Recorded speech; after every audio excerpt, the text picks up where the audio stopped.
We had driven many hours and camped out once before we reached the Alvord Desert.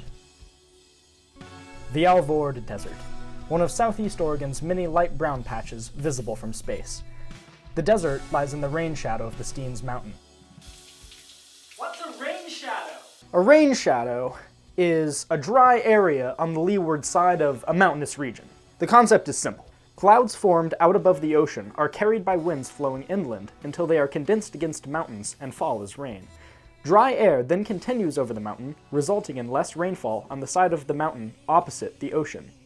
The entire state is a pretty good example of this effect. Clouds coming from the Pacific Ocean condense into snow or rain when they hit the Cascade Range. This leaves very little moisture for the eastern side. This is why the majority of land in central and eastern Oregon is populated almost entirely by sagebrush. The Alvord Desert is an extreme microcosm of this larger concept. The average rainfall is only about 7 inches per year. The Alvord Desert is named in honor of Civil War General Benjamin Alvord. Alvord hailed from Vermont, attending the United States Military Academy. He developed an interest in nature and a talent for numbers. Alvord went on to serve as a soldier in the Seminole Wars and in the Mexican-American War.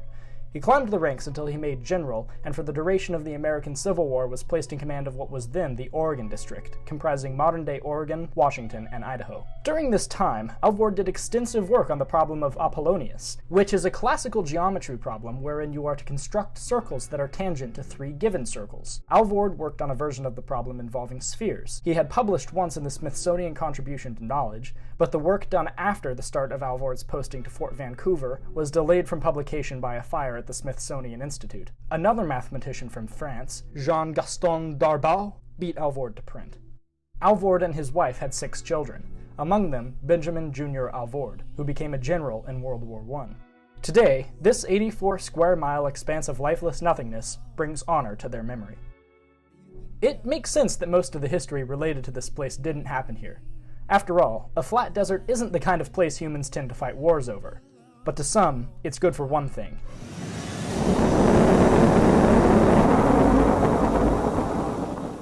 Speed. All the fastest speeds ever achieved by man without leaving Earth itself have been achieved using 2 things: rocket cars and big, flat spaces. That's exactly what happened here in 1976 when American stuntwoman Kitty O'Neill set the land speed record for female drivers in a hydrogen peroxide-fueled rocket car named the SMI Motivator. O'Neill reached a speed of almost 513 miles per hour. Aside from the one thing, nothing of interest really ever happens in the Alvord Desert beside occasional visits from overland adventurers like myself. My name is Keegan Van Hook, writer, photographer, and hopefully documentary filmmaker. Woo! This is my girlfriend, Sydney Cook. Oh god, dude, you're fucked. Sydney and I's trip to the Alvord Desert started in late March. We camped the night before at Gerber Reservoir, a little over 2 hours drive east of where we started in Ashland. Along the drive, there was snow. Winter was trying to hold southern Oregon until the earliest weeks of spring. The light snow scattering some of the hillsides only made the drive more scenic as we passed through the Guarno Valley and snaked down through Nevada. Before we knew it, the Alvord Desert presented itself to us, Steens Mountain rising proudly above to the west.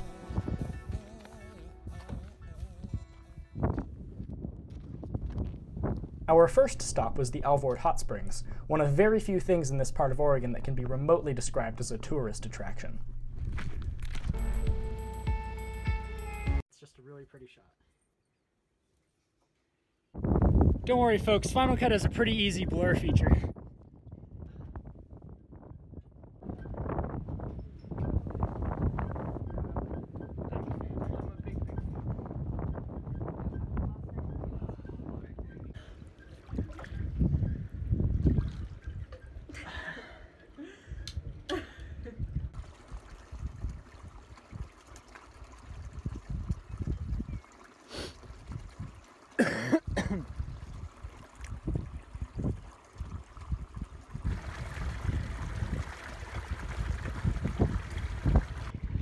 There was once a time when where we are, the Alvord Hot Spring, used to be free for the public, Forest Service land or something like that. Now it's $30 for camping and $8 to swim.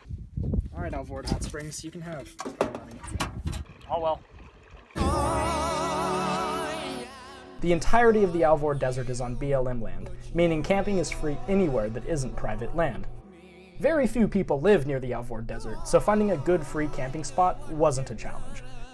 We still had the majority of the day left, and nothing but the desert to keep us entertained. To many, including Sydney, this kind of place is an unending source of boredom. But for me, this much open and empty space is almost worth seeing for its own sake.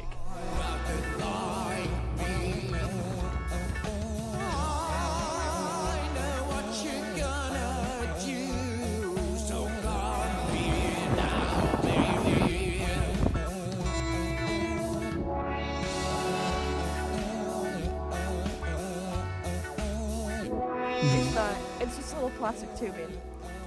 And then there's a bush. And then a mysterious abandoned toilet. And the Alvord Desert.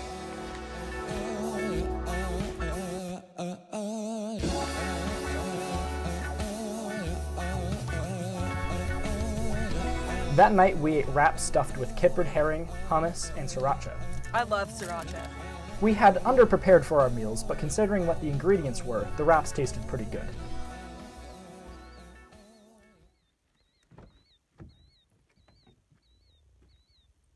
There's an old man called the Mississippi. That's the old man that I'd like to be. What? Night came, and morning followed. What does he care if the world's got troubles? What does he care if the land ain't free?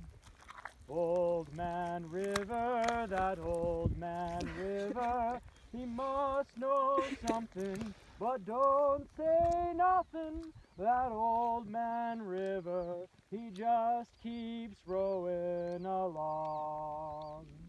He don't plant taters, he don't plant cotton, and when planting's done, it's soon forgotten. But old man river, he just keeps rolling along.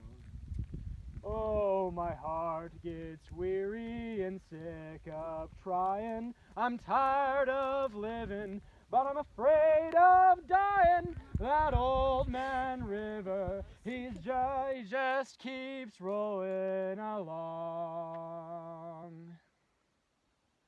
That's the Old Man River song. So that's the Alvord Desert. Not the most bustling place, but I don't think that's such a bad thing. Growing up in a city environment all my life, it can become easy to start thinking of the world as being a very full and busy place. And it is. But for every mile there is something happening, there are hundreds of miles where something isn't. It's a good reminder that openness is out there. You just have to be willing to go the distance to find it.